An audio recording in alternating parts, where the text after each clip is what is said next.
اللهم صل على سيدنا محمد وعلى آل سيدنا محمد. أعوذ بالله من الشيطان الرجيم. بسم الله الرحمن الرحيم. الحمد لله رب العالمين، والصلاة والسلام على سيد المرسلين وعلى آله وصحبه أجمعين. رب اشرح لي صدري ويسر لي أمري واحلل عقدة من لساني يفقه قولي. سبحانك لا علم لنا إلا ما علمتنا إنك أنت العليم الحكيم. ولا حول ولا قوة إلا بالله العلي العظيم. Kitab Pati Paridah, muka surat 21, baris yang ke-6 daripada atas. Surat 21, baris yang ke-6 daripada atas.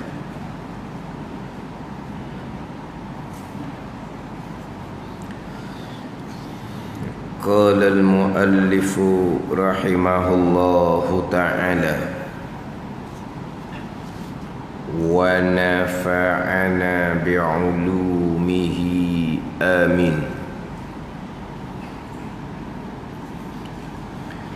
Berdalil pada kejahatan dengan iradah, itu tajuk dia. Berdalil pada kejahatan, berdalil dengan iradah. Berdalil oleh seseorang kepada kejahatan, pada perkerjaan yang jahat, berdalil dengan iradah. Berdalil dengan iradah. Mana apa berdalil dengan iradah ni? Maknanya berdalil pada kejahatan dengan iradah, dengan makna dia melakukan satu-satu kejahatan, kemudian iradah Allah yang menentukan saya ni melakukan perkara jahat. Dia gitu. Berdalil di sini maknanya kalau kita kata kok dia jadikan sebagai hujah, dijadikan sebagai, dipanggil ihtijaj. Ihtijajnya kita panggil kok sebagai hujah, sebagai alasan. Dah mengapa ni? Sebagai alasan lah dah. Sebagai alasan pada pekerjaan kejahatan yang dilakukan tadi dengan iradah, dengan ketentuan daripada Allah Subhanahu wa taala. Jadi saya ni buat benda kejahatan ni kerana itu ketentuan Tuhan dah tu kan. Iradah telah menentukan pada azal. Saya ni sampai masa sekarang saya melakukan kejahatan. Maka panggil apa itu? Dia panggil berdalil. Panggil ihtijaj ni dia panggil sebagai apa? Hujah. Hujah dah panggil dah. Kenapa kamu ni buat benda salah ni? Hujahnya kerana Tuhan telah menentukan dengan iradah. Itu makna tu. Berdalil di situ. Bukan berdalil hak kita duduk berpegang satu-satu sifat. Apakah dalil? Kita berpegang Allah kuasa. Apakah dalil? Kita berpegang Allah bersifat dengan iradah. Apakah dalil? Itu kan waktu dalil sebagai penunjuk. Ini pun bukan gitulah juga. Dah. Apa sebab dia? Apa penunjuk dia yang jadi kamu ni buat perkara jahat? Sebab penunjuk dia kerana Allah yang menentukan. Kalau Allah tidak menentukan saya buat benda jahat ni, tak akan berlaku. Saya buat perkara jahat ni kerana apa ni? Kerana kehendak Allah Subhanahu wa taala, ketentuan azali, iradah.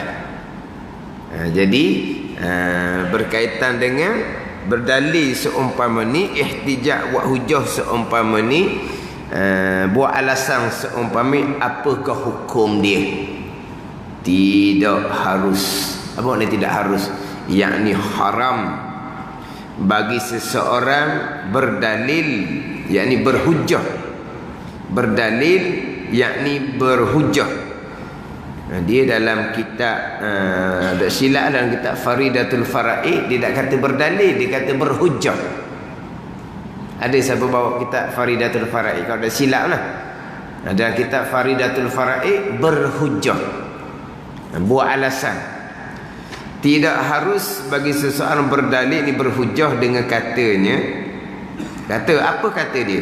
Tiap-tiap maksiat dan kejahatan, kesemuanya dengan kehendak Allah. Dengan kehendak Allah Subhanahu wa ta'ala.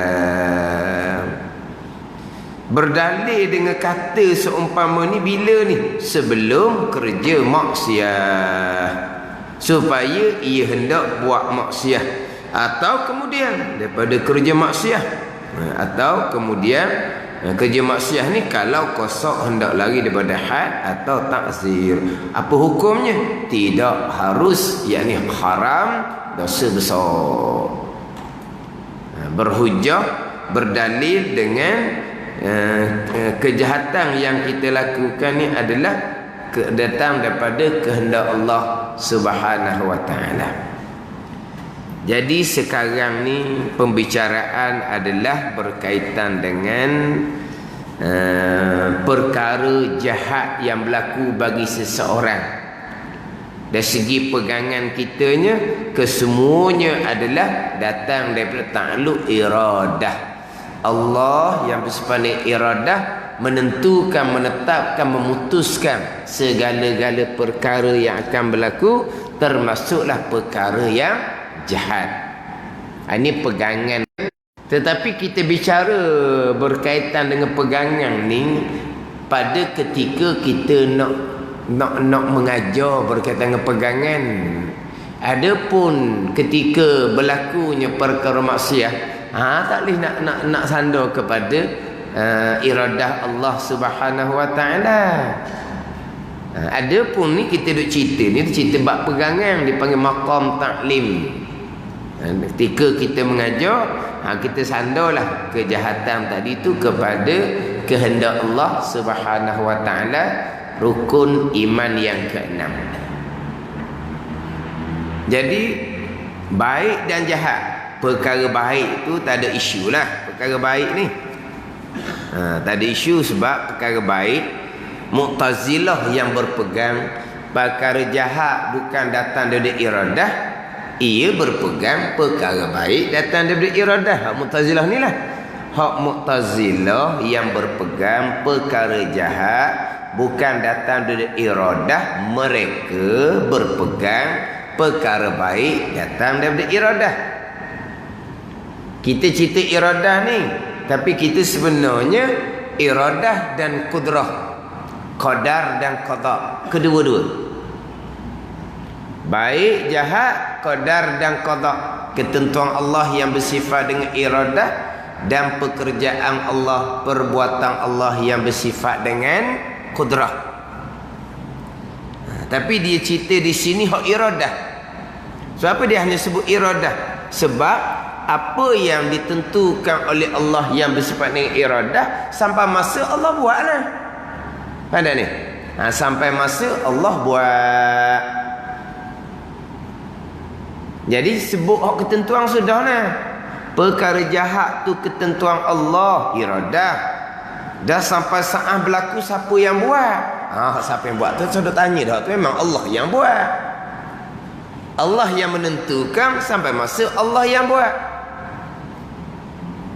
Allah yang menentukan, sampai masa Allah tak buat, jadi lupalah pula orang panggil, lalalah pula orang panggil, mustahil. Ada ni. Jadi perkara jahat ni Allah yang menentukan, sampai masa Allah yang lakukan. Bukan Mu'tazilah yang berpegang perkara jahat ni bukan ketentuan Allah, Maknanya manusia yang memilih sendiri tetapi berhasilnya pekerjaan jahat, perbuatan Allah juga. Ni. Ada ni. Mu'tazilah yang menafikan ketentuan jahat tetapi tidak menafikan yang berbekah, yang jadi pekerjaan tu Allah. Ada ni. Tapi Allah tidak menentukan seseorang akan melakukan perkara jahat. Seseorang itu memilih sendiri. Allah mengetahui, tapi Allah tidak menentukan. Bila seseorang itu memilih dan melakukan, maka berhasillah pekerjaan jahat. Siapa yang menghasilkan? Siapa yang bekah? Allah. Itu. Ini sama telah pula kita ahli sunnah. Perkara jahat tu kehendak Allah yang bersifat dengan iradah. Sampai masa berlaku, sama telahlah Allah yang lakukan. Allah yang bersifat dengan kudrah. Sebab tu dicerita iradah je ni. Perkara baik dan jahat takluk iradah. Perkara baik dan jahat takluk iradah. Dengan bahawa Allah yang bersifat dengan iradah telah menentukan, telah menetapkan perkara baik dan jahat pada sedia kala. Kemudian sampai saat berlakulah perkara baik dan jahat tadi, perbuatan Allah Subhanahu wa taala yang bersifat dengan kudrah. Ini keesaan pada perbuatan. Ini keesaan pada perbuatan. Jadi dia cerita hanya iradah. Sebab apa yang iradah tentukan, sampai masa Allah Subhanahu wa taala yang bersifat dengan kudrah, yang memberi bekas, yang mengadakan perkara baik dan yang mengadakan perkara jahat. Siapa yang mengadakan? Allah Subhanahu wa taala. Allah Khaliq. Allah yang menjadikan segala-gala perkara, sama ada perkara baik dan juga perkara yang jahat, yang datang daripada kehendak Allah yang bersifat dengan iradah. Tu hak sampai masa berlaku. Sekarang nak cerita hak iradah. Hak ni hak dinafikan oleh Mu'tazilah. Mu'tazilah menafikan perkara jahat datang daripada iradah Allah Subhanahu wa taala. Perkara baik itu tetap dah. Perkara baik datang daripada qadar dan qada Allah Subhanahu wa taala, taufik dan hidayah Allah Subhanahu wa taala. Ini kita boleh belajar, kita boleh beramal qadar dan qada Allah Subhanahu wa taala, taufik dan hidayah daripada Allah Subhanahu wa taala. Sebab itulah kalaulah pegangan kita ni mantap, pegangan sahih dah ada, kuat ke tak kuat, mantap ke tak mantap. Kalau pegangan kita kuat, mantap, maka tak ada lah riak, ujub, takabur. Riak nak menunjuk-nunjuk amal. Dan amal tu hak kita ke? La haula wala quwata illa billahil aliyyil azim. Tengok. Kita duk baca semua tu. La haula wala quwata illa billahil aliyyil azim. Kita disunatkan perbanyakkan kata la haula wala quwata illa billahil aliyyil azim, yang mana akan jadi kenderaan yang bawa kita meniti titian sirat. Di antaranya bacaan kita la haula wala quwata illa billahil aliyyil azim. Apa makna la haula wala quwata illa billahil aliyyil azim? La haula an maksiatillah illa bi'ismatillah, wala quwata ala ta'atillah illa bima'unatih. Itu kata Ibnu Mas'ud radhiyallahu anhu. Tidak ada daya daripada meninggalkan maksiat melainkan dengan peliharaan daripada Allah Subhanahu wa taala, dan tidak ada kekuatan kita atas melakukan ketaatan kepada Allah melainkan dengan pertolongan daripada Allah Subhanahu wa taala. Kita tak ada daya daripada meninggalkan maksiat kepada Allah, melainkan ismah daripada Allah, peliharaan daripada Allah Subhanahu wa ta'ala. Dan kita tidak ada kekuatan untuk melakukan melakukan ketaatan kepada Allah, melainkan dengan maunah pertolongan daripada Allah Subhanahu wa ta'ala. Jadi kita boleh buat taat ni, ini semua datang daripada Allah Subhanahu wa ta'ala. La haula wa la quwata illa billahil aliyyil azim. Tapi kita duk baca semua. Ada. Tapi pegangan kita sahih dah pegangan tu. Tapi kenapa riak?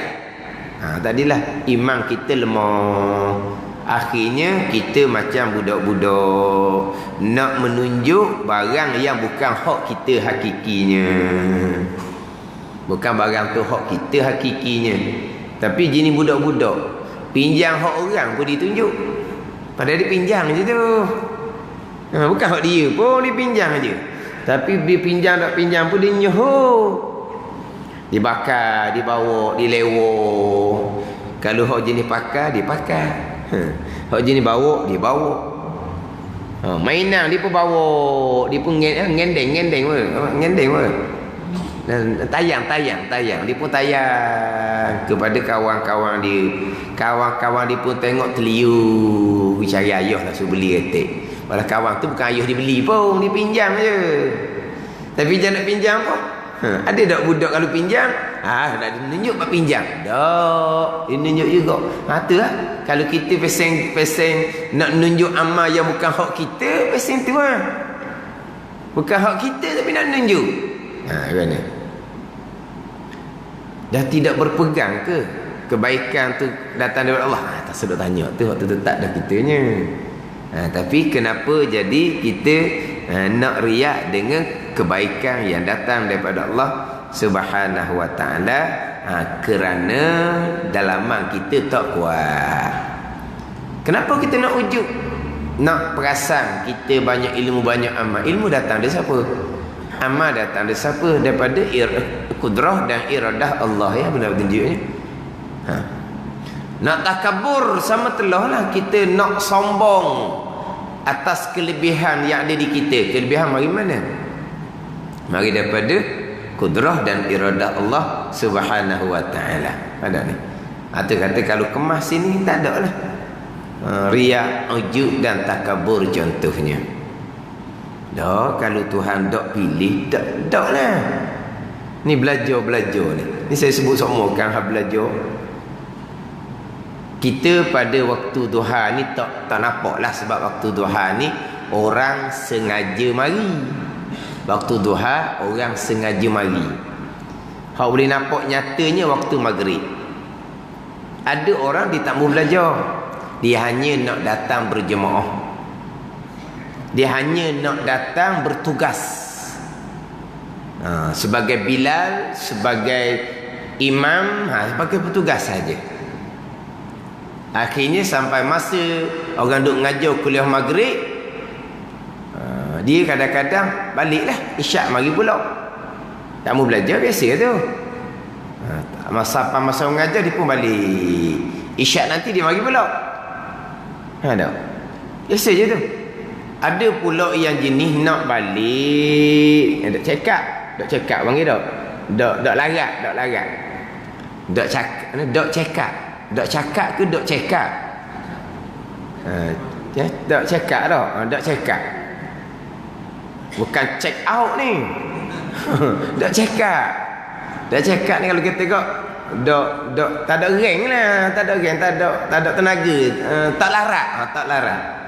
Nak balik lepas tu mari pula tak larat. Dia pun tak balik.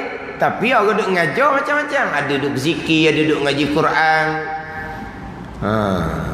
Ada duduk bersembang, dia tak peduli je. Dia tambah. Ada ni. Kadang-kadang bersikap seumpama ni bukan baru-baru. Gitulah perangai dia ni. Bertahun-tahun gitulah perangai dia ni. Dia tak mengaji, dia tak peduli. Dia duduk bersembang pula. Duduk belakang-belakang, duduk tanah-tanah bersembang isap rokok belakang. Dia condemn pula orang ajar. Bukan ada senyap. Ni. Tak ada. Dia tak rasa nak belajar. Dia tak rasa nak belajar. Sebab tu kata boleh belajar tu datang daripada Allah Subhanahu Wa Taala. Kalau tuan tak pilih tak lah. Tak boleh tak. Nabi kata tak. Yulhamus su'ada wa yuhramul ashqiya. Nabi kata. Al-ilmu imamul amali wal amalu tabi'un. Tapi yulhamus su'ada wa yuhramul ashqiya. Nabi kata. Ilmu pendahuluan kepada amal ibadah. Amal ibadah Nabi kata ialah mengikut ilmu. Nabi tekan bab ilmu 2 kali. Yang pertama ilmu pendahuluan kepada amal ibadah. Nak amal ibadah kena ilmu duduk depan. Tapi orang ni kadang-kadang dia jahil murakkab. Dia jahil baru dia jahil. Pada ni jahil murakkab apa panggil jahil berlapis. Jahil basit, jahil selapis. Dia jahil dan dia sedar dia jahil.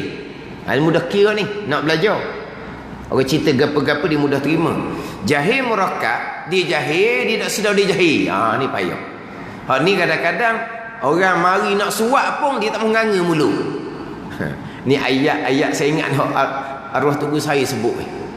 Ingat kadang-kadang. Dulu-dulu masa ngaji ayat kita panggil ayat-ayat sedap tu saya tulis benar. Tulis ayat sedap. Nak tiru etik, nak sebut etik. Tulis ayat sedap tu nah. Adalah mengapa perkataan-perkataan tu. Hak saya ingat tadi. Orang jahil murakkab itu kata orang mari nak suap. Ustaz main ngajar dulu, mari daripada luar nak ngajar. Dia tak ambuh nganga mulut. Dia tak mengaji. Gitu lah maknanya. Nak cari tak sama sekali dah. Sebab dia jahil baru dia jahil. Dia perasaan dia pandai. Orang mari nak ajar, dia condemn macam-macam pula. Yang ni payah ni jahil murakkab. Jadi Nabi kata ilmu pendahuluan kepada amal wal amalu tabi'un. Amal ialah mengikut ilmu. Pegangan kita bergiam-giam ilmu. Semayang kita bergiam-giam ilmu, bukan tu orang. Kenapa kamu buat seumpama ni? Tak tahulah berasa selesa buat gini. Tengok orang lain pun nampak buat pasal tu. Tak tu bukan ilmu. Kenapa kamu lakukan seumpama ni? Kerana saya belajar gini cara buat. Hatta panggil wal amalu tabi'un. Apa yang kita amalkan mengikut ilmu, bukan mengikut selera kita, bukan mengikut rasa macam gitu barangkali. Jangan. Ada ni. Tu hak zahir, hak hati pula. Kita bersifat dengan sifat yang baik. Sifat baik tu mari mana? Daripada ilmu. Kita buang sifat buruk. Sifat buruk kita tahu mana? Daripada ilmu. Ni yang kata wal amalu tabi'un ni. Amal yang mengikut ilmu. Tapi Nabi kata dah akan dikurniakan ilmu kepada mereka yang Tuhan takdirkan pada azal, orang yang bahagia, dan ditegah ilmu, dihalang ilmu daripada orang yang ditakdirkan pada azal, orang yang celaka. Itu je. Mudah je Nabi kata. Ilmu akan dikurniakan kepada orang yang ditakdirkan oleh Allah pada azal, orang yang orang yang bahagia, sa'id, su'ada, orang yang bahagia. Tetapi Nabi kata ilmu akan ditegah, dihalang daripada orang yang Tuhan takdirkan pada azal, orang yang syaqiyun ashqiya, orang yang celaka. Itu je. Hak Tuhan takdir pada azal orang bahagia, ahli syurga, Tuhan takdirlah baginya nak belajar ilmu agama. Orang yang Tuhan takdir pada azal orang ni celaka, ahli neraka, Allah Tuhan takdirlah pada azal dia tak mau belajar ilmu agama. Dia akan terhalang dari belajar ilmu agama walaupun dia masih lagi berada di masjid, tak balik sekalipun. Gitu je. Ni balik pada hakiki dia gitu. Balik pada hakiki dia gitu. Sebab tu kalau orang mengajar, orang tak mau belajar, dia lari duduk luar, dia bersembang, dia apa ke, kena terimalah. Tak boleh nak putus asa lah. Sebab itu adalah datang daripada qadar dan qada Allah Subhanahu wa taala.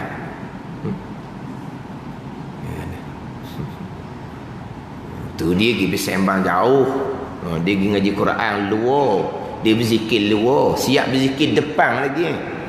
Tengok ngaji mai duduk depan, bukan sepeh berzikir. Tak tahu sudah kan. Ha? Anak kata mana ada? Ada.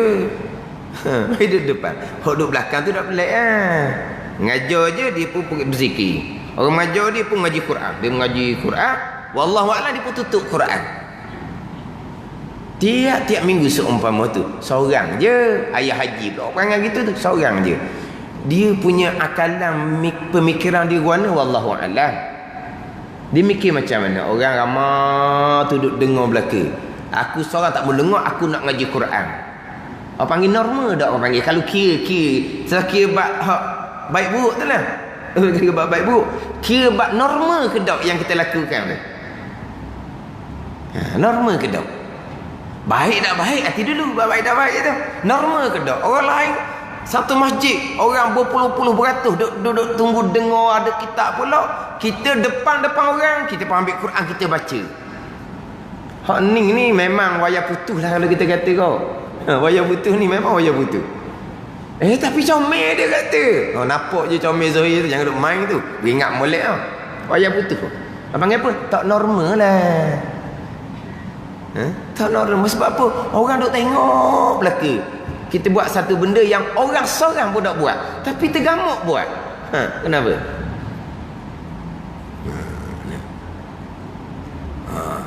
Tu hak tak balik tu buat panggil gitu. Hak balik pula. Mari kat nak isyak. Masuk waktu tak bang lagi. Tambah mengajar. Berlisah kali berdiri. Mulut bobek. Dia seorang je. Orang lain duduk nadah, duduk fokus je. Dia pun bobek nampak ah. Lepas tu dia pergi masuk bilik terbilang. Apa terbilang tak bang lagi? Dia mahu terbilang pula. Terbilang tak kata tak ada arah orang tua tu perang dia gitu. Dah kata dia tu ada masalah kan, ada masalah suruh pergi hospital ambil obat. Dia kata dah tak ada masalah otak tak ada masalah comel. Ada masalah otak lah tu. Dah dia mari masjid, dia maghrib dia mari, dia balik isyak dia mari, kebetulan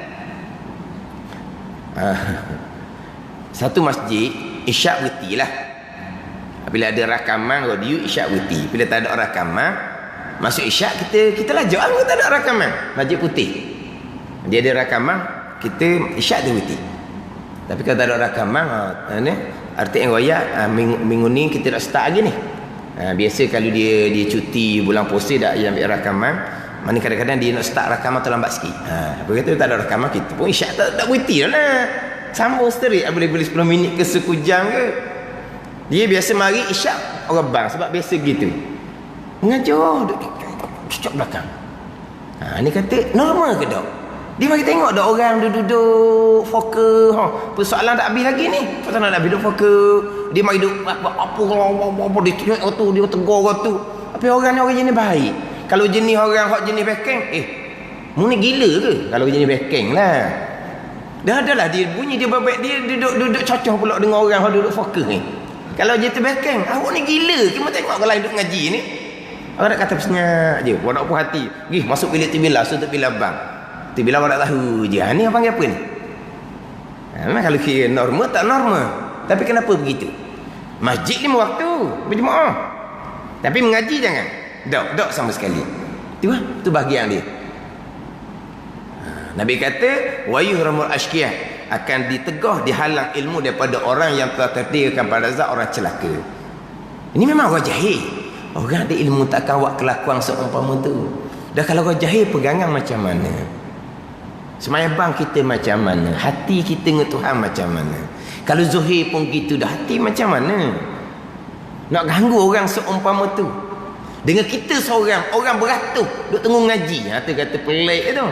Tu kata kalau hak dicuik dia kaca tu, duk komen tu kalau orang jenis bekek pada bubuh gila lalu. Dah pambak balik lah bang kali ni. Tapi orang ni hak baik senyap je nak melayan. Tu biasa.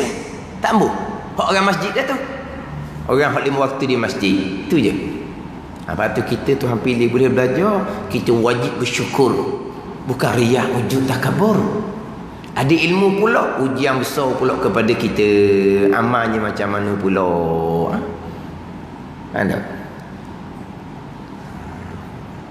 Oh, dia macam-macam. Macam-macam. Hok tak mari langsung tu cerita lain lah tu. Hak memang ahli masjid tadilah kadang-kadang mari kerana setakat bertugas sebagai Bilal, sebagai imam, tu saja. Orang mengajar, dia ngaji Quran, dia berzikir, dia main telefon, main komputer, kadang-kadang pergi kedai, pergi minum air kedai. Anak makmum pun marah lah, apa tu imam, orang duk ngaji, awak pergi kedai minum air kedai, tak macam orang ngaji. Isyak nanti dia mari pula nak bertugas, tu je. Dan kita sebagai makmum nak ikut ke tu imam yang akhlak seumpama tu? Nak ikut imam akhlak seumpama tu? Kenapa jadi gitu? Segi hakikinya tadilah bahagia masing-masing. Kalau Tuhan takdirkan pada azal orang yang bahagia, Tuhan akan takdirkan ilmu. Kalau Tuhan takdirkan pada azal orang celaka, Tuhan takdirkan tak ada. Dia sebut kata ilmu ditambah. Ada ni. Sebab tu Nabi menyebut kebanyakan ahli neraka adalah orang yang fakir. Kebanyakan ahli neraka orang yang fakir. Maka sahabat pun tanyalah, ini selepas episod Isra dan Mi'raj. Sahabat pun tanya, minal mal ya Rasulullah, fakir daripada harta ya Rasulullah? Dak, Nabi kata minal ilmi, daripada ilmu. Kemudian ditambah pula dalam kitab Minhajul Abidin, jikalau fakir daripada ilmu, jikalau orang yang fakir daripada ilmu ni beramal seumpama malaikah di langit sekalipun, kata Imam Ghazali, kana minal khasirin, tetap daripada orang yang rugi. Orang yang fakir daripada ilmu, yang kebanyakan ahli neraka, Nabi kata Imam Ghazali, jikalau orang yang fakir daripada ilmu ni beramal seumpama malaikah di langit sekalipun, kana minal khasirin, kata Imam Ghazali, adalah ia daripada orang yang rugi. Tuan tak akan terima orang yang fakir daripada dia. Kata Nabi, kebanyakan. Berarti ada juga orang yang berilmu tapi neraka. Ada juga orang berilmu yang tidak beramal. Tapi kebanyakan ahli neraka orang yang fakir daripada ilmu, orang jahil. Kesemua ahli neraka orang jahil? Tidak, kebanyakan. Bukan kesemua. Mana sebahagian laginya orang yang berilmu tapi tidak beramal dengan ilmu. Gitu. Tapi kebanyakan orang yang fakir daripada ilmu. Hak ditakdirkan pada azal, orang ni orang yang celaka. Tuhan akan tegah ilmu daripada orang yang Tuhan takdirkan pada azal, orang celaka. Ini balik pada hakiki dia gitu. Mana kedudukan perkara sebenar gitu. Baik buruk datang daripada Allah Subhanahu wa taala. Allah yang menentukan, bukan Allah yang menentukan saja. Saat berlaku baik dan buruk ni Allah yang lakukan tu ya. Kita hanya dipanggil mazhar, tempat zahir kekuasaan Allah Subhanahu wa taala. Kita umpama macam pelakon gitu je lah, yang melakonkan watak. Tapi kesemuanya datang daripada Allah Subhanahu wa taala. Kalau kata pelakon pun tak tepat. Sebab pelakon tu perbuatan dia, tapi dibuat mengikut arahan dia punya pengarah. Pelakon, lakonan tu perbuatan dia, tetapi berdasarkan kepada skrip arahan daripada pengarah. Bukan dia yang sebenar situ tu. Baiklah dalam lakonan dianya, solihah, tapi kehidupan dianya tak tahulah. Punyalah lakonan, nak tidur pun pakai tudung. Hak lakonan realiti hidup kuning kepala. Apa? Dia hanya lakon sahaja. Dia punya lakonan jahat sungguhlah. Dia punya lakonan jahat sungguh. Siapa ke orang tua jumpa dengan dia, siap ludah lagi nak marahnya, teringatnya jahat dia. Faham tak ni? Biasanya orang perempuan lah. Dia siapa kena marah ke pelakon jahat tu, dia ludah dengan kawan tu. Kawan tu orang kata mokcik, dia berlakon je. Berlakon yang jahat sangat. Pengaruh dia suat jahat. Dia kata berlakon pun berlakon lah, tapi jangan jahat sangat. Jahat pengaruh yang buat kan, yang suruh buat jahat. Dia pelakon je. Ya ni. Dia marah suruh ke pelakon tu. Dia kata kalau berlakon pun janganlah buat begitu. Nanya kat orang, dia kata. Nanya apa? Nanya pada orang nanya. Orang yang nanya tu boleh upah banyak mana? Orang dia kena nanya tu lah. Kena boleh upah banyak mana? Dia main tu marah. Tu lakonan. Sama lah kita ni baik buat sekarang ni. Semuanya daripada Allah Subhanahu wa ta'ala. Tapi cuma bezanya, lakonan atas dunia ni, pelakon ni perbuatan sendiri. Melakonkan apa watak yang disuruh oleh pengarah. Kita ni dikatakan seumpama pelakon, diri gerak-geri kita pun hak Allah Ta'ala juga. Itu je. Diri gerak-geri kita pun hak Allah Subhanahu wa Ta'ala. Sebab tu balik pada hakiki, tidak ada perkara yang jahat. Ni kena ingat molek ni. Ni kena faham molek ni. Balik pada hakiki. Balik pada takdir lah. Sebenar-benar punyalah lakonan tu ada baik ada jahat. Ni pelakon bawa watak baik, ini pelakon bawa watak jahat. Kita tak ada jahat pun. Pada ni ada tak jahat? Tak ada. Hak dia buat jahat tu kawan tu semayang bang tak tinggal tu. Cuma masa lakonan saja. Jadi hakikinya ada tak jahat? Tak ada. Jadi hakikinya tak ada jahat. Sebab tu kita baca dalam doa kunut, falakal hamdu ala ma qadai. Bagi engkau jua ya Allah kepujian atas barang yang engkau qadakan pada azal. Hantar engkau kepujian. Kepujian macam ni kalau hak jahat. Pandang datang daripada Allah, semuanya jamilah, comel belaka. Tu je. Pandang kepada ikhtiar usaha kita, kita buat perkara tu, perkara dilarang oleh Allah, timbullah nama jahat. Ada ni. Jahat dari sudut kerana Tuhan larang kita pergi buat. Kerana Tuhan larang je. Benda yang Tuhan larang sekarang ni benda Tuhan larang sekarang ni, terkadang ummah dulu Tuhan tak larang pun. Tak ada salah pun ummah dulu buat. Sebab tak salah, sebab Tuhan tak larang. Kenapa kita salah? Kerana Tuhan larang. Sampai ke dalam syurga, benda yang sama jadi tak jahat pula. Sebab apa? Sebab Tuhan tak larang dah. Tengok. Benda yang sama je. Ummah terdahulu Tuhan tak larang, tak timbul jahat. Ummah sekarang Tuhan larang, timbullah jahat. Itu selepas dilarang. Sebelum dilarang, contoh minum arak. Selepas dilarang, jahatlah orang minum arak. Sebelum dilarang, tak timbul jahat. Sebelum dilarang. Masuk syurga pula minum arak. Tak apa pula tu sebab tidak dilarang. Ada ni. Jadi timbul jahat kerana kita langgar larangan. Tu buat timbul jahat. Tapi nak baik ni kena jaga ni. Jangan pula kita salah pula. Kita pandang hakikah daripada Allah semuanya baik. Tak ada ni benda-benda jahat. Itu jadi kafir zindik wal iyazabillah. Menafikan syariat. Zina tak adanya. Pandang hakikah zina qada dan qada Allah. Itu panggil kafir zindik, kafir yang menafikan hukum syariat. Pada ni zindik ni orang yang menafikan syariat. Jangan terjagalah. Tapi segi hakikinya tidak ada, semuanya baik belaka. Sebab apa? Hanya datang dari Allah Subhanahu wa ta'ala. Ada. Ni kena cermatlah pula sini ni. Hakikah dia kita tak boleh nak nafikan. Hak segala-gala tu datang daripada Allah, baik dan jahat.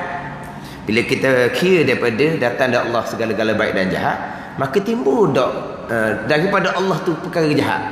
Daripada Allah tak timbul jahat. Pergi pada syariat. Syariat melarang kita pun buat, baru timbul jahat. Timbul jahat di hukum syariat. Di hukum hakikah, semua datang daripada Allah.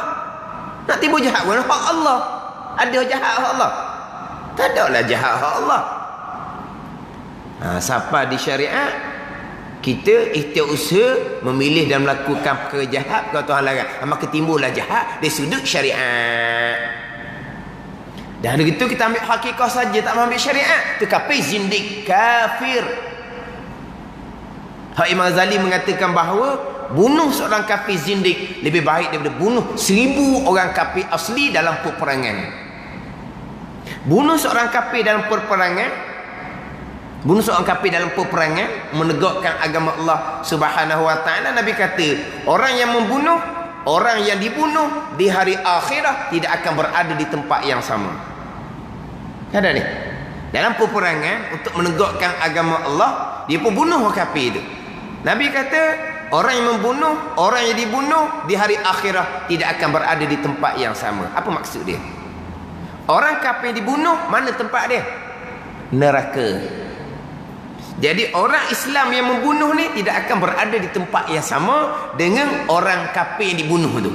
Jadi apabila orang kafir itu neraka, orang Islam yang membunuh dia tak akan berada di tempat yang sama. Mana dak neraka lah, dak neraka mana lagi? Keada ar-ar di hari akhirat. Tempat rehat, tempat berhenti. Syurga pun tidak, neraka pun tak ada ke? Tak ada, mana syurga lah dia. Bunuh seorang tu.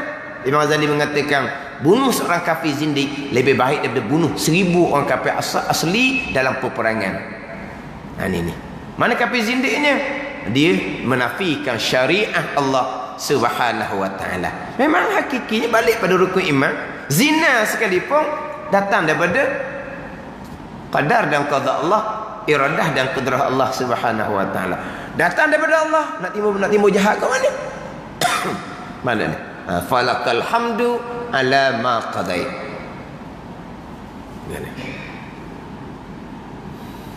Ni kena ambil faham molek ni. Jangan dak kena ngaji sini kecalanalah.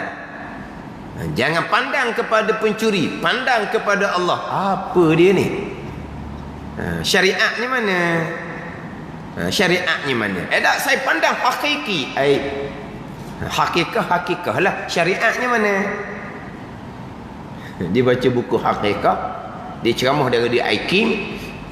Bila pencuri datang, jangan pandang kepada pencuri, pandang kepada yang mengatur kejadian kecurian. Siapa yang mengatur? Siapa yang mentakdirkan? Siapa yang iradahkan? Allah. Pandang kepada Allah. Bila pandang kepada Allah, tidak ada yang buruk, semuanya baik belaka. Semuanya ada hikmah. Kemungkinan dalam rumah kita tu ada harta yang tidak baik. Jadi Allah Ta'ala hantar pencuri untuk mengeluarkan barang yang tak baik di rumah kita. Sepatutnya kita jangan marah, kita berterima kasih pula. Kita pandang hakikah, dia kata. Dia Hakim ni pandang hakikah. Syariatnya mana? Ini dibaca kitab Hakikah. Syariat dia tak mantap pun. Bayang kalau ke pencuri dengar seumpama tu. Pencuri pun naik rumah dia. Jerembang dengan dia. Jangan pandang saya, pandang kepada Allah. Kan? Sepatutnya terima kasihlah kepada saya. Mana hukum syariat? Senyap kat rumah ni, dia pandang Allah.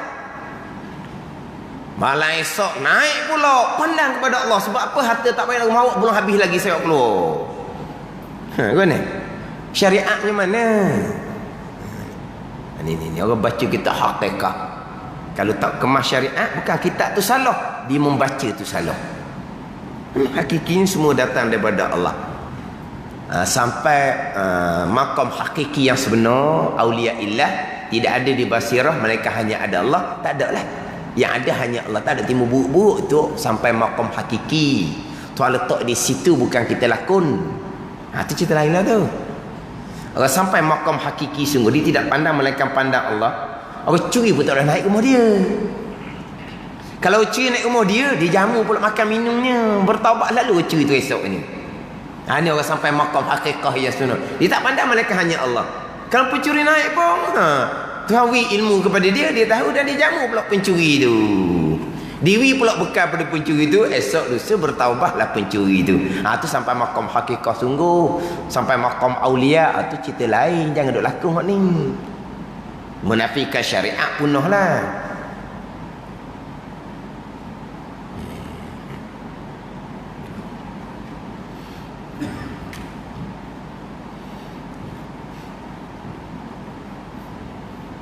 Jadi kita ni perkara baik datang daripada taufik hidayah Allah tadilah. Ilmu, amal semuanya datang daripada Allah Subhanahu wa ta'ala. Lepas tu hak bahagian masing-masing hak tamu belajar tu kena jadikan sebagai ni pengiktibaran je kepada kita. Saya cerita tu pun tengok orang buat-buat seumpama tu, saya tak rasa apa pun. Bila mengajar lebih ada masa duduk nampak dah berdiri dah duduk. Tambah masa pula mungkin dalam suku jam dah duduk lepas tu cuik.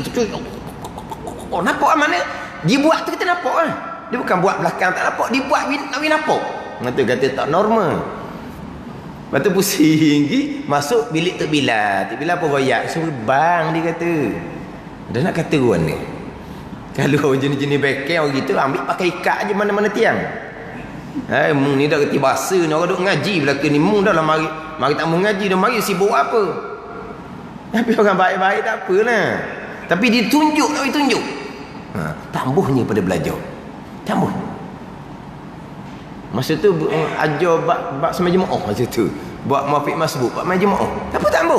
Dah kita kaji berjemaah kan? Kita nak tahulah hukum mafik masbuk. Tambuh. Dia tambah. Belajar. Atau kata bahagian masing-masing. Tambah jadi pesen tadilah. Hak balik tu balik. Tu macam-macam lah pulaknya. Ada orang balik dia mari. Dia mari dah saya ngajar biasanya isyak dak berhenti. Lama-lama dah ajar. Dah dia rasa dia pandai, bila mengajar dia balik. Isyak mari. Lepas tu dengar tu, oi banyak benda saya dak erti ni. Dak balik dah lepas tu. Tapi duduk luar, tak masuk. Lama-lama masuk dalam. Lama-lama ada kitab tangan. Tertahu dah dia balik. Mula buka kitab balik. Balik pesen mana? Siapa peringkat?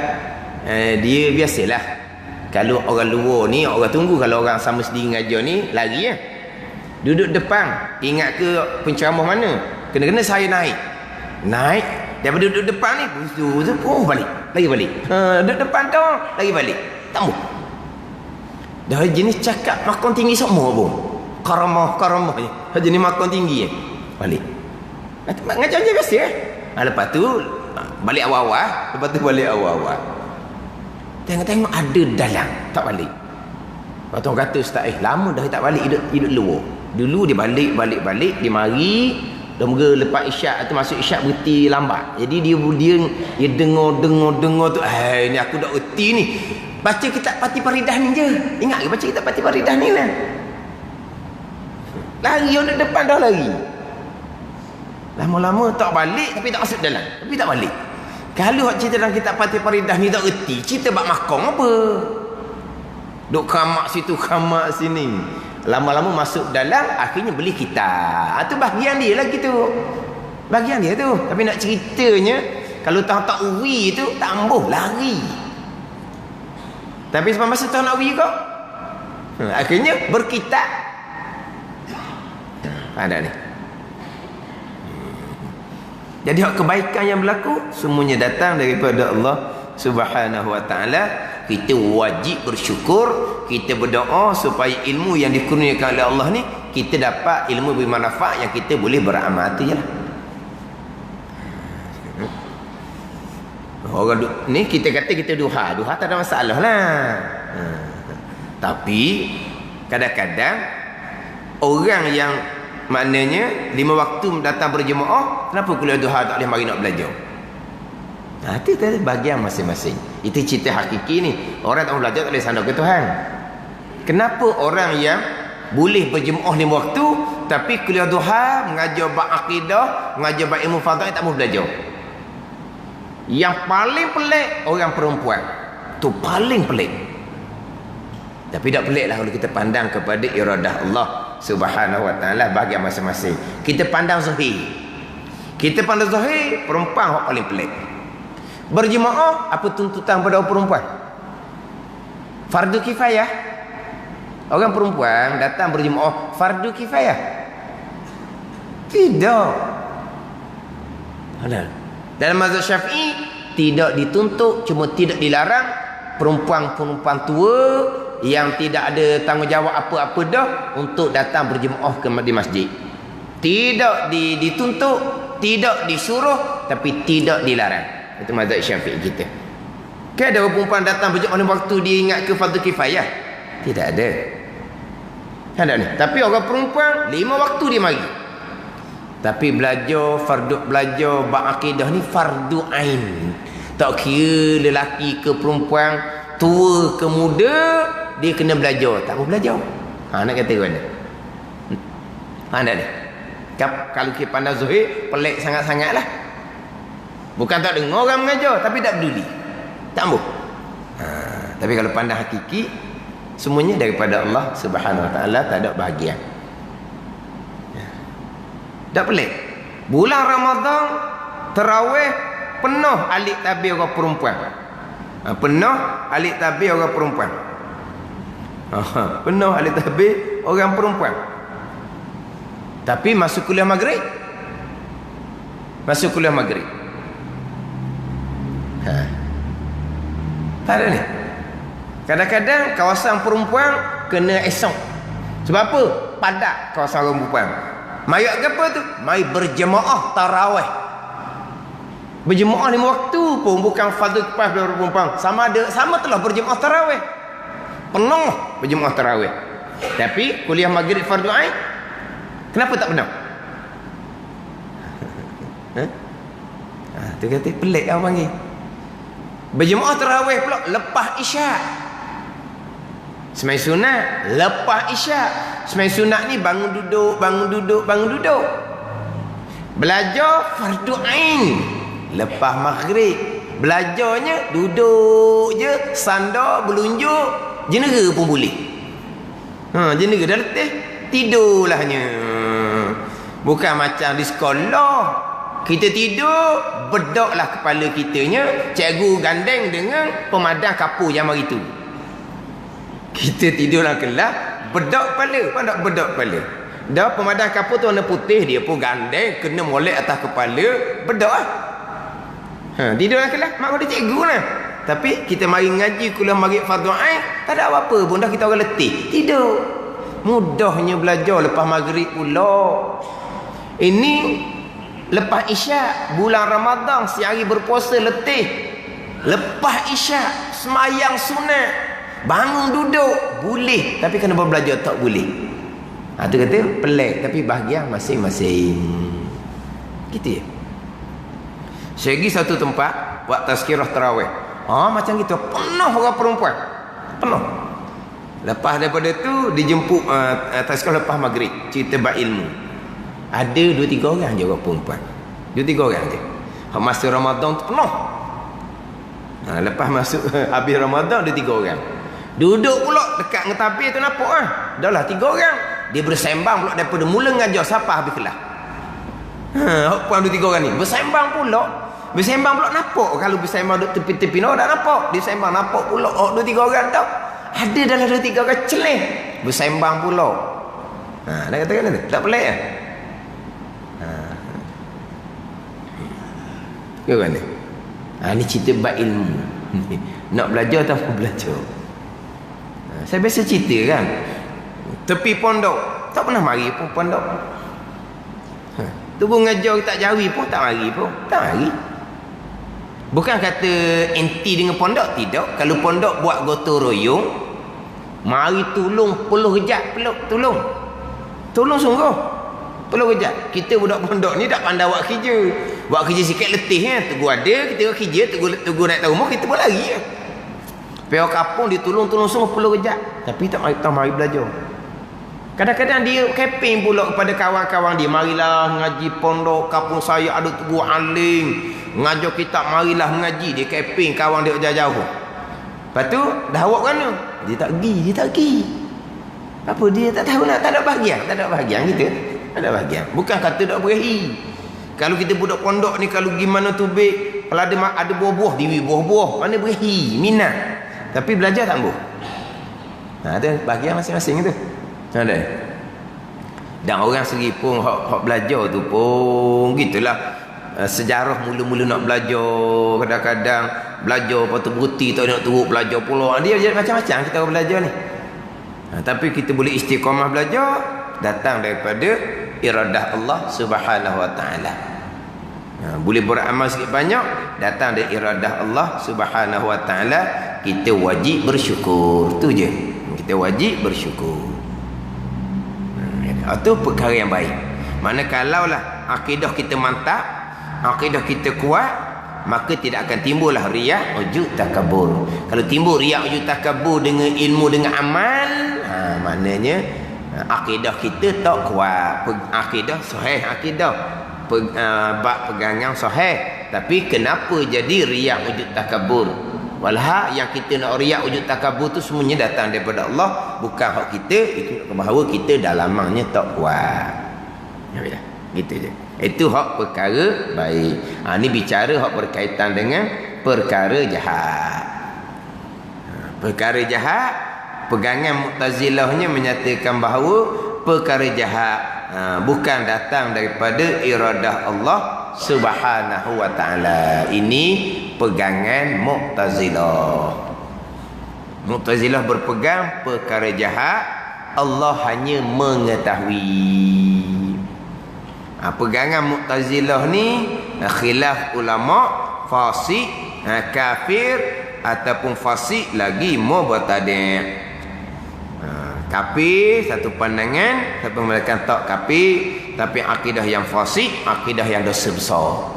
Akidah yang mubtadi', orang yang berpegang akidah bid'ah, dipanggil bid'ah i'tiqadiyah. Bid'ah pegangan ni hanya bid'ah yang sesat. Atas pandangan kata dak kafir. Tak kemana kata dak kafir ni. Hak pandangan kata kafir kekal ke selama-lamanya.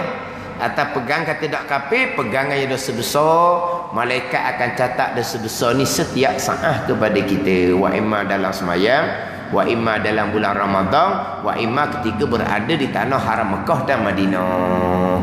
Amal ibadah tidak akan diterima oleh Allah Subhanahu wa taala, walaupun sah tidak kena qada sekalipun, sebab tidak dihukumkan kafir. Ni baca sebut melepaslah. Ni lah banyak timbul. Perkara jahat bukan datang daripada iradah Allah Subhanahu wa taala. Hak ni memang banyak berlaku. Banyak berlaku. Kadang-kadang dalam kitab terang molek, baik iman dan taat, jahat, kufur dan maksiat. Ni. Untung baik apa dia? Iman dan taat. Beriman seseorang, buat taat seseorang, datang daripada iradah Allah. Apa dia jahat? Kufur dan maksiat. Seseorang sembah berhala, datang dari iradah Allah. Seseorang yang melakukan maksiat, berjudi, berzina, datang daripada iradah Allah. Terang-terang dalam kitabnya. Ada ni. Ulang, akhirnya ustaz, hak jahat bagi Tuhan juga ke? Kan baca kitab dah kan? Pada ni. Mana kalau sebut sekali, lepas tu dah ulang, pakai dak lah. Pakai dak. Ada ni. Sebut sekali tak ulang, pakai dak. Baik jahat, pening, pelik seolah mengajar ni hak jahat. Kafir semua, maksiat, berzina pun datang daripada Allah Subhanahu wa taala, pelik. Dia pakai dak, dak ambil.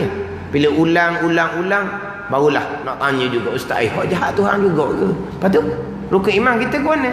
Kita bicara rukun iman. Saya dah pegang lama ke ni hak jahat bukan datang daripada Allah, bukan datang daripada qadar dan qada Allah. Habis cerita. Ada ni kira dak atas pan kata dak kafir ni. Bayangkan. Gana. Dia pun dia banyaklah dia punya alasan akal Mu'tazilah. Walaupun ayat Quran terang-terang segala-gala daripada Allah Subhanahu wa ta'ala. Ayat Quran terang-terang segala-gala daripada Allah. Allah yang berhidayah, Allah yang menyesatkan. Allah Ta'ala berkata, "May yahdillahu fahuwal muhtad, wa may yudlil falan tajid lahu awliya'a min dunihi." Kita dah baca semua. May yahdillahu fahuwal muhtad, wa may yudlil falan tajid lahu waliyan mursyida. Kita dah baca. May yahdillahu, siapa yang hidayah? Allah. Wa may yudlil, siapa yang menyesatkan? Allah. Sesiapa yang berhidayah oleh Allah, maka dia akan dapat petunjuk. Sesiapa yang disesatkan oleh Allah Subhanahu wa taala, maka dia tak akan dapat penolong yang menunjuk jalan sebenar kepadanya. Wali yang mursyidah tak ada dia ni. Tapi ayat tu kata siapa? Wa may yudlil, sesiapa yang menyesat oleh Allah Subhanahu wa taala akan dia. Siapa yang hidayah? Allah. Siapa yang menyesatkan? Allah. Tu. Semuanya datang daripada Allah Subhanahu wa taala. Itu ayat Quran. Banyaklah ayat Quran sanda menceritakan semua itu datang daripada Allah. Qul kullu min indillah. Kata alim yang semua kau tu datang daripada Allah Subhanahu wa taala. Lepas tu rukun iman kita yang keenam tu. Itu hadis Nabi sallallahu alaihi wasallam, wa tu'mina bil qadari khairihi wa syarrihi. Engkau beriman dengan qadar Allah baik, qadar Allah jahat, qadar Allah Subhanahu wa taala. Ikut mana lagi? Mak tu kata kalau maknanya kalau salah pegangan sini, lepas tu nak ubuh kok mana tak tahulah. Macam sebut melepas lah, kita tak ingat pun bila kita ingat rukun iman 6 perkara. Baik jahat datang daripada Allah Subhanahu wa taala. Kalau kira-kira kau tak payah hurah dah sebenarnya. Cuma yang kita nak jaga ini pegangan, percakapan.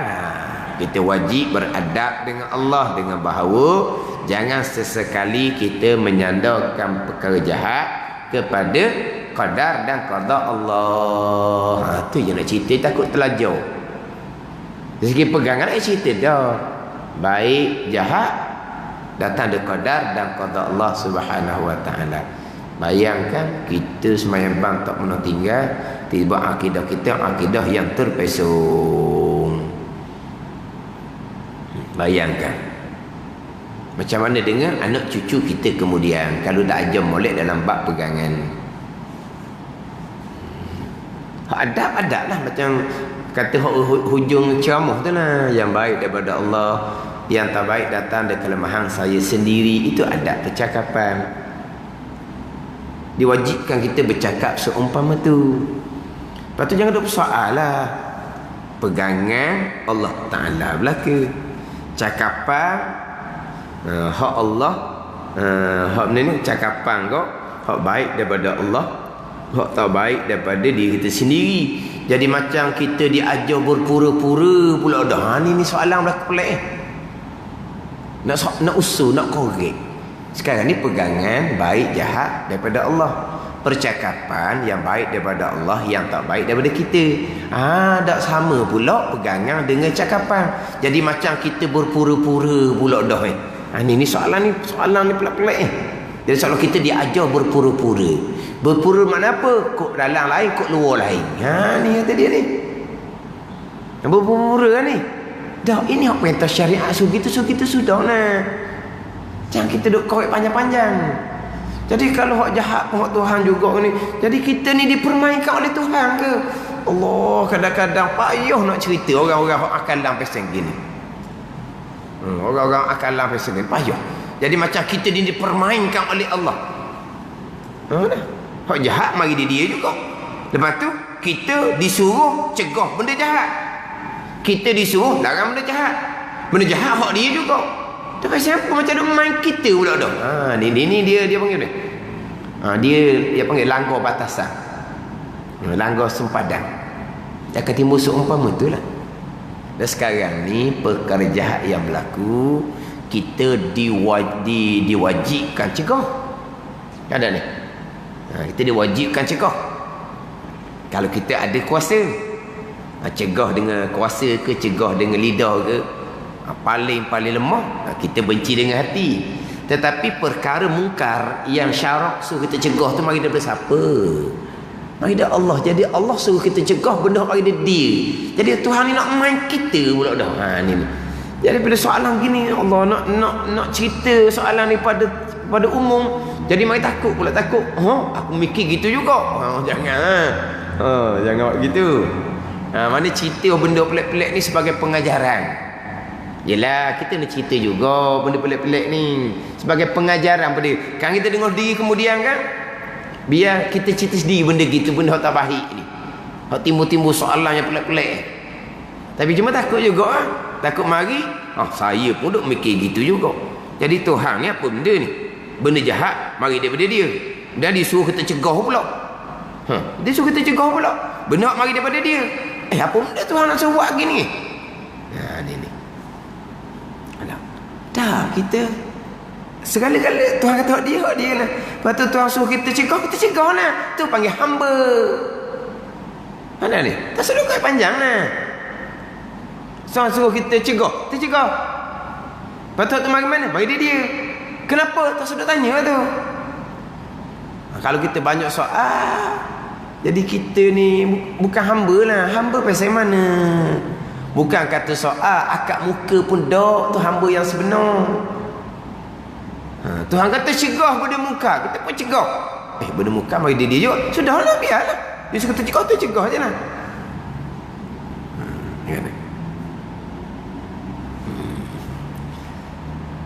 Tapi alasan yang paling popular hak Mu'tazilahnya, dia kata bawa kepada zalim Tuhan. Ni bukan Mu'tazilah je, bukan saya dengar-dengar alasan hak biasa digunakan adalah timbul zalim. Zalim Tuhan kalau buat gitu. Berapa Tuhan menentukan kita tak belajar. Tuhan menentukan kita tak sembahyang. Sebab masa kita kena hukum di hari akhirat. Kenapa? Kerana tak belajar. Kenapa? Kerana akidah salah. Kenapa? Kerana tak sembahyang. Kenapa? Kerana berjudi, minarok, berzina.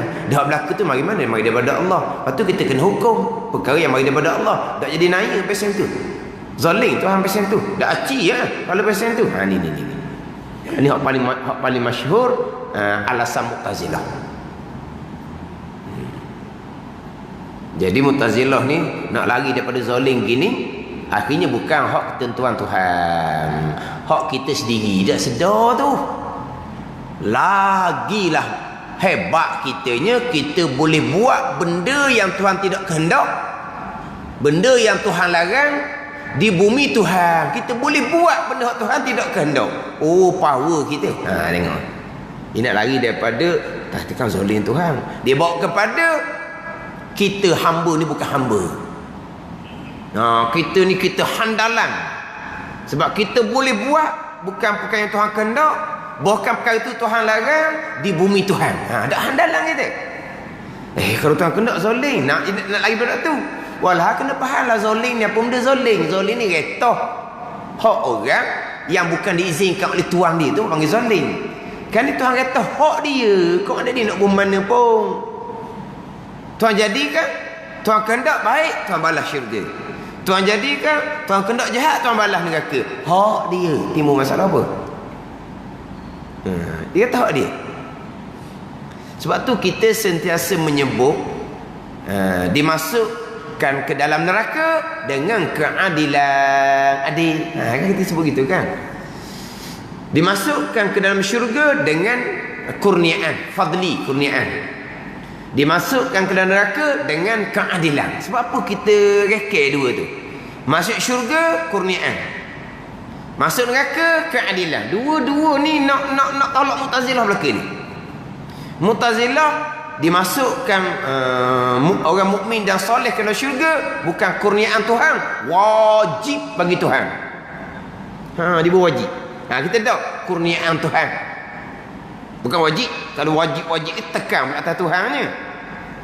Kemudian dimasukkan ke dalam neraka dengan keadilan.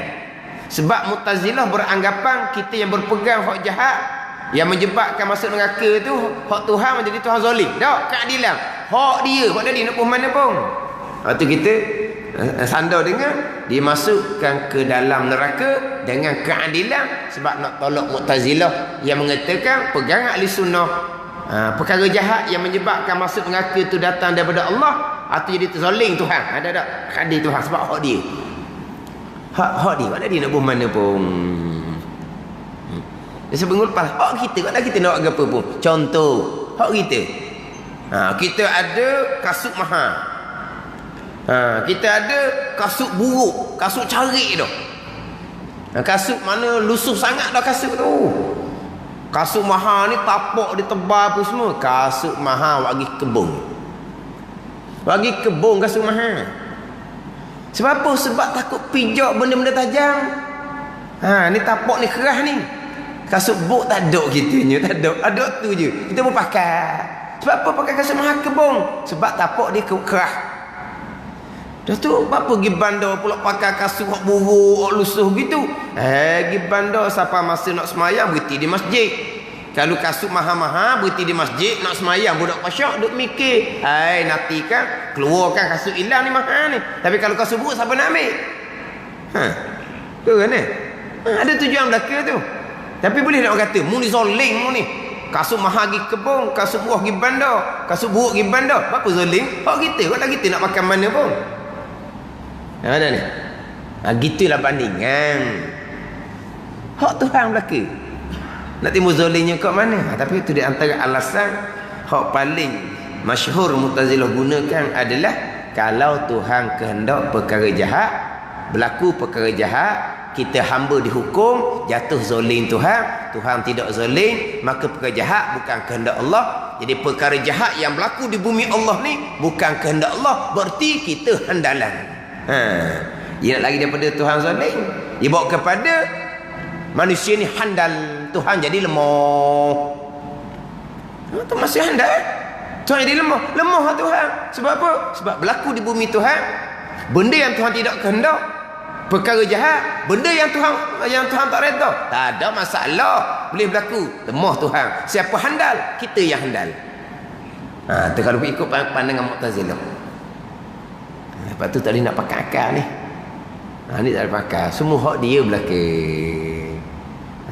Tuhan qadakkan kebaikan, alhamdulillah, kepada kita lahir daripada orang Islam, mak ayah kita Islam, kan kita minta pun.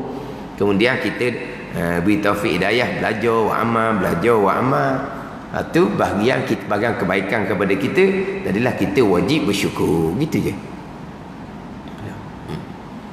Tapi kena faham molek sini. Kena ulang-ulang. Kita dengan anak cucu kena cerita benda gini ni. Biar kena ambil faham molek. Ada ni.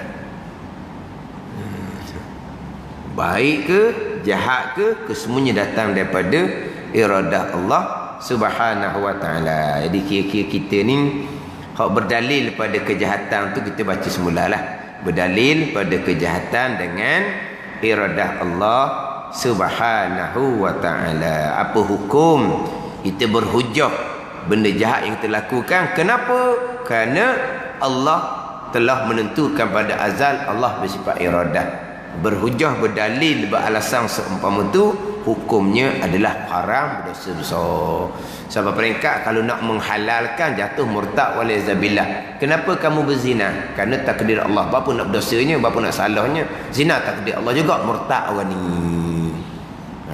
Mana apa? Disandar berzina kepada takdir Allah.